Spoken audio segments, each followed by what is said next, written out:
bismillahi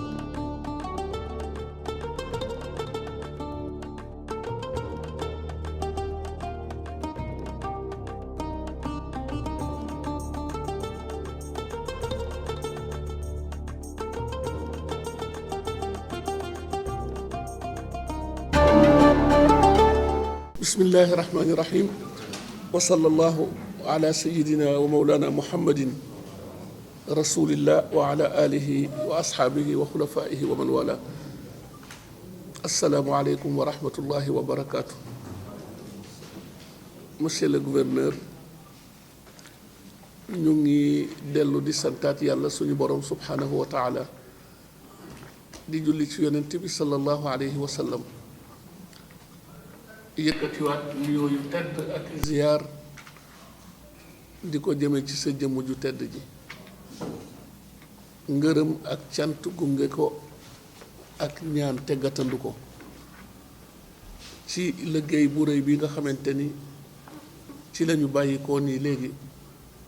muy CRD bi ñu doon defal ak njaboot gi ak bokk yi ak chef de service yi, kilifa yi, mu màcc jëm ci wàllu gàmmu Jaksaaw édition 2020 te ñu jàpp ko ci mbaaxu yàlla juróom-ñetti fan ci weeru février bii di ñëw insha allahu taala. niñ ko waxe woon tamit ci tàmbali bi, yàlla dogal ci ndigalu kilifa yi la ñu ñëwee, waaye tamit yàlla dogal ñu cërale ko kilifa gu baax fa tabarakallahu bu mag, muy sëriñ Mouhamadul Muntaqa Mbàkke bu Baay Mouhamadul Bachir bu maam Cheikhul Xadim. ñu di ko ñaanal gudd fan ak wér ak kàttan ak kaaraange. yàlla defal ko njaboot gi yépp, defal ko mbooleem mbokkam yi nga xamante ni ñoom la bokkal séq ëttu këru diine ji ci biir réew mi, waaye defal ko tamit réew mi ci boppam muy Sénégal. ki ci bopp bi tey yàlla teg ko ci kanamu askan wi muy président Alxaaji Macky Sall. moom itam ñu ñaanal ko jàmm, ñaanal ko kaaraange, ñaanal ko tamit réussite totale ci bëgg-bëggam ak yéeneem ak taxawaayam ak sumb yi mu sumb ci biir réew mi, ak mboolem jëwriñam yi nga xamante ni ñu ngi nekk sur le terrain di ko jàppale ci liggéey bi. yàlla sottal lépp. gouverneur, di la santaat bu baax ci turu xalifa bi ak njabootu sa maam Cheikh Alxaaji Maalik yépp ci sa taxawaay ci sa liggéey, waaye di la seedeel tamit suñu cant bu baax a baax ci suñu préfet bu baax bi di Xaaji Makan ak suñu sous-préfet, suñu maire, waaye rawatina tamit njaboot gi nga xamante ni ñu ngi ànd ak yow ci liggéey bi, nekk ci département bi walla ñu nekk ci région bi,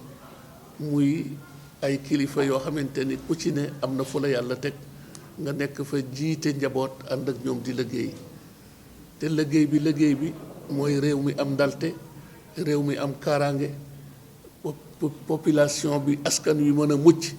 mën a circuler nañ ko bëggee, biens yi tamit mën a mucc. li yàlla wax ci alquran, yaa ayyuha alladina amanu atiu allaha wa atiu rasula wa ulul amri minkum. ulul amri mooy yéen. kon ni ngeen di taxawoo askan wi, ñaanal leen farata la ci sénégalais bu nekk fa tabarakallahu. ñu ngi ñaan nag bés bi yàlla yóbbu ñu ci ak jàmm. mboolem édition yi ma sa weesu yépp sant nañu bu baax, gërëm nañu bu baax, rawatina nag édition bi. xam nañ bu baax tamit ne ci at mu bees lañu tàmbali ci wàllu budget yeeg yu bare bari, waaye ñu ngi ñaan yàlla service bu mu ci mënti doon, moyen yi nga bëgg yàlla na la ko yàlla màngal, mu yomb la ci biir, yomb la ci biti, ndax sollicitation yi bari na, xew-xew yi bari na. te ci lay tëje sama kàddu, damay wax ni toujours Sénégal moom ca dëgg-dëgg ameel nañ leen jukkal. dem nañu fu bari, mais état Sénégal ni muy doxale ak ëttu këru diine ji, gisuma beneen état bu koy doxale noonu. lu ñu mën dinañ ko def, lu ñu mënul sax dinañ jéem taxaw ànd ko ak yow. waaw, ñu yóbbantewaat la nag ay nuyoo ak ziyaar ak cant ak ngërëm ci ministre de l'intérieur mu continuer dem ba ci président de la république Alxaaji Macky Sall ak mbooleem jëwriñam yi nga xamante ni tànn na leen wóolu leen ngir ñu jàppale ko taxawu liggéey bi nga xamante ni réew mi soxla na ko, askan wi bëgg na ko. yàlla na leen ci yàlla jàppale, yàlla na yàlla dolli jàmm ci réew mi, yàlla na yàlla dolli jàmm ci sous-région bi. fu safara di tàkk tamit yàlla na ko yàlla fay ci barke Seyduna Muhammad sallallahu alayhi wa sallam. di leen ñaan nag mbooleem kilifa yi fi teew ñu ngi leen di invité, di leen ñaan bés ba ñu ñëw ak jàmm insha allahu taala. jërëjëf, salaamaaleykum di sant tamit di gërëm mbooleem presse bi, télévision yi fi teew, RTS mi ngi fi, Asfiya yi mi ngi fi, DTV mi ngi fi, ak Thiès FM, Dakar Thiès 24 mi ngi fi, Dakar Actu mi ngi fi, ak tamit mbooleem rajo yi nga xamante ni ñu ngi fi. ñu ngi leen di sant di leen gërëm, ndax communication moo tax àdduna dox. yàlla na leen yàlla jàppale te aar leen te yokk seeni moyen ci barke yonent bi sallallahu alayhi wa sallam. ñu ngi jégalu bu baax. salaamaaleykum wa rahmatullahi wa barakaatu. ñu ngi lay santaat di dellu di la gërëm di dellu di la ziar di la ndokkeel. dégg nañ kàddu yu rafet yi nga wax yëpp jëmale ko ci suñuy kilifa, commencé ci président de la république, ci ministre de l'intérieur, ci kàngaam yi bokk ci gouvernement bi yëpp, jëmale ko tamit suñu bopp. man ak préfet sous préfet sama adjoint ma àndal yëpp kontaan nañ ci lool li ci bëgg. ñu jàpp ko rek ay encouragement ñaax ñu pour que ñu mën a continuer liggéey bi na mu gën a rafetee. dellu rek yow tam di la ñaanal yàlla yaa continuer di remplir mission bi ngay remplir mu gën a yàggee boole ko wér yow ak say mag yàlla bàyyi leen fi yàgg te mu ànd ak wér. di ñaanal xalifa bi moom tamit taxawaayam mu yàgg liñ cëpp luñ siy séentu tamit yàlla di ko def ci barke yonent bu tedd bi. donc jëm ne dafay seede CRD bi ko préfet defee ci introduction ba pare defoon CDD mu nekk conclusion CDD bi nekk introduction CRD bi, sous-préfet également defoon CLD. ñu jàpp ne donc liggéey bi je pense que li ci gënoon a bëri wàññi woon nañ ko, mën naa wax ne wàññi nañ ko. li desoon na mooy li xam ne moom la ñu mën a lijjanti ci niveau régional. donc gis nañ ko, jàpp nañ ne daal li ñu waxoon ci CDD bi yëpp dinañ ko matale incha allah. xanaa li ñu ci yokkaat ci wàllu santé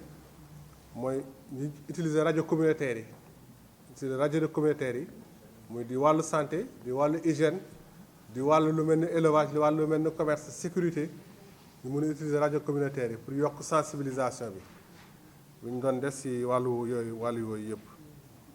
jàpp ne également que pour poste de santé Diacksao war nañ ko renforcer, def fa maternité. loolu peut-être programme buy ñëw la, mais en attendant mën nañ ko renforcer, def fa benn ASC boo xam ne dina mën a jàppale infirmier bi fa nekk. ASC je pense que commune bi engagé na pour def subvention. je pense que leneen lu ñu si mën a teg mu mën a nekk salaire boo xam ne dañ ko mën a verser ASC bi mu nekk agent de santé communautaire. en attendant ñu ngi mën a am léegi personnel boo xam ne dina nekk sage-femme binôme bi ñuy wax sage-femme ak infirmier chef de poste. ñu jàpp ko tamit matelas yi ñu doon laaj tamit bon xëy na 100 matelas lañu doon laaj. je pense que engagé wu nañ si 70. espérons que dina ñëw. jàpp tamit que waa Croix-Rouge que dinañ jëm ak seen niveau national mottali matelas yi 12 yi ñu wax ñu mën ko mottali ba xëy na 70 yi ñuy laaj ñu mën ko am. jàpp tamit que voilà médecin pour tentes yi la Croix-Rouge di renforcer autant pour moi. donc médecin chef de région je pense que engagé wu na pour 70 matelas par rapport ak 100 yi ñu demandé woon. pour enveloppe bi xam ne mooy nekk médicament tamit ñu jàpp que 700000 au moins am na par rapport ak 500000 yi amoon daaw. là aussi nañ saisir ministre de la santé pour ñu mën ko yóbbu au moins 800000 xanaa bu dolli si 800000 mu nekk 1,5 million yi xam ne moom la ñu soxla wala moom ngeen laajte. ñu jàpp si wàllu hygiène que li ñu engagé woon tamit dinañ ko def dinañ def sax ñaari opération nébulisation avant mais également après mais nag li ñu leen di demandé rek mooy ngeen def benn opération au moins pour mën a désinfecter kër gi en attendant pour que bu dimanche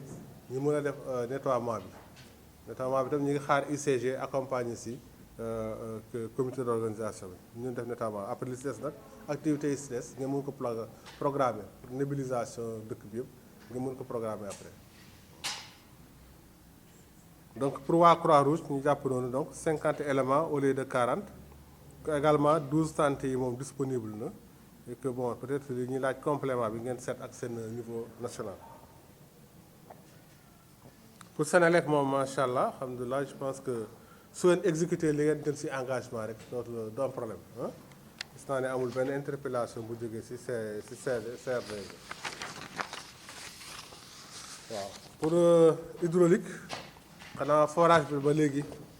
37 ans pour loo xam ne durée de vie bi 30 ans la da nga ngeen xëy subar ñu ne leen nee na tamaj ah waaw taxaw na ah waaw balaa ñuy yegg foofu je pense que envisager très rapidement renouvellement forage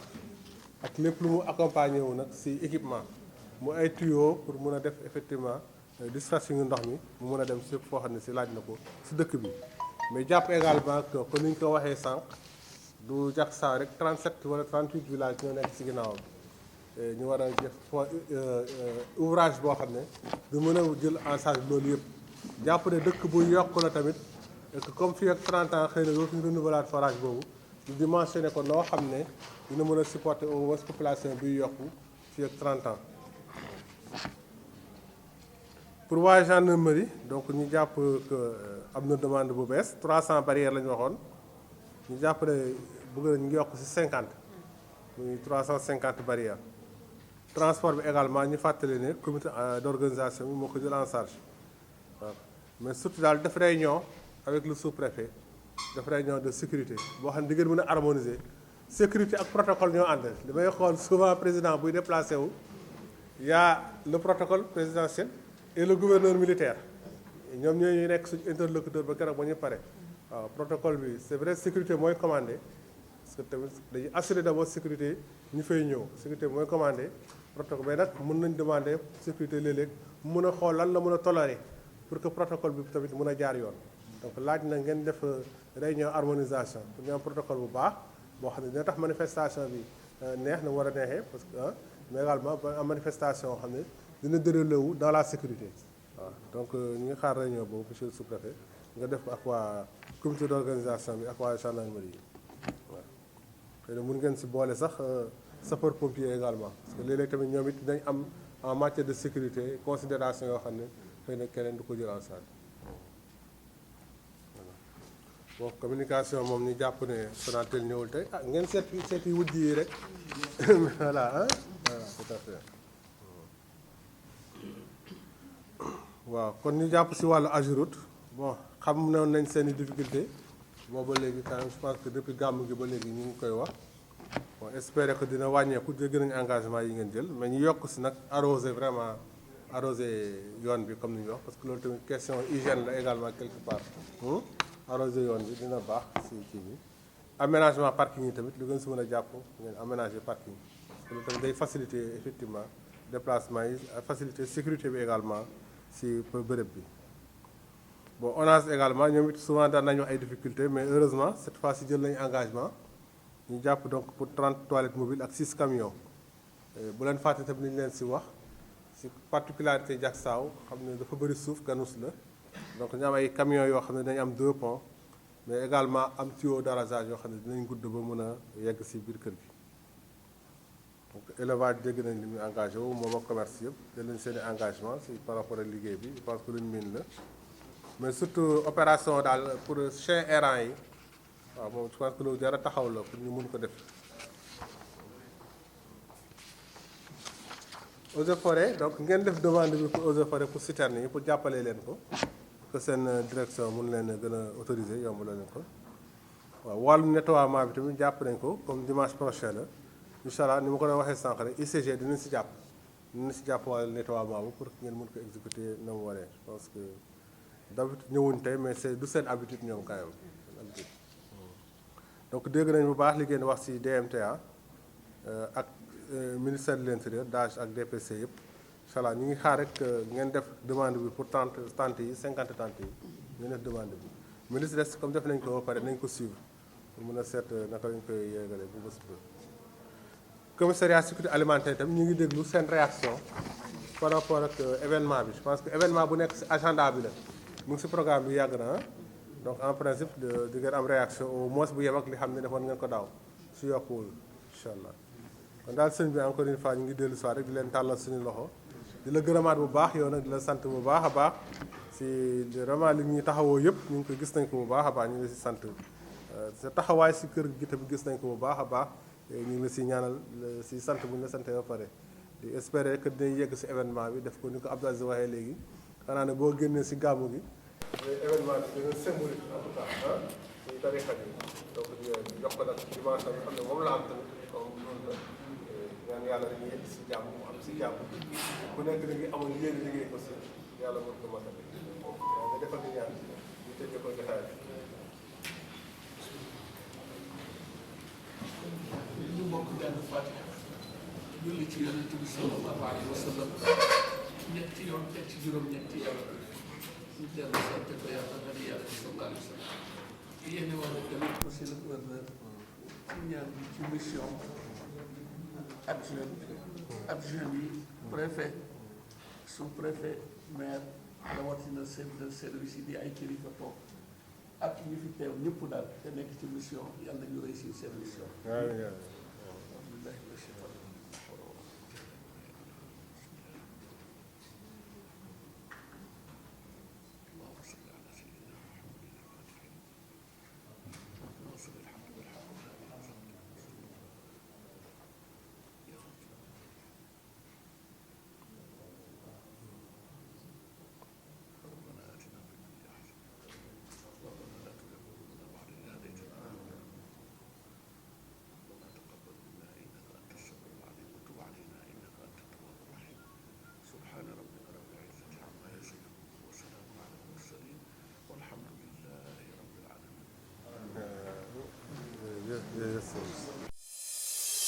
Apprendre l'islam et s'imprégner de la spiritualité tidjane. Suivez Asfiyahi TV Leerou Tivaouane sur www.asfiyahi.org. Application mobile et tablette disponible sur Play Store et Apple Store.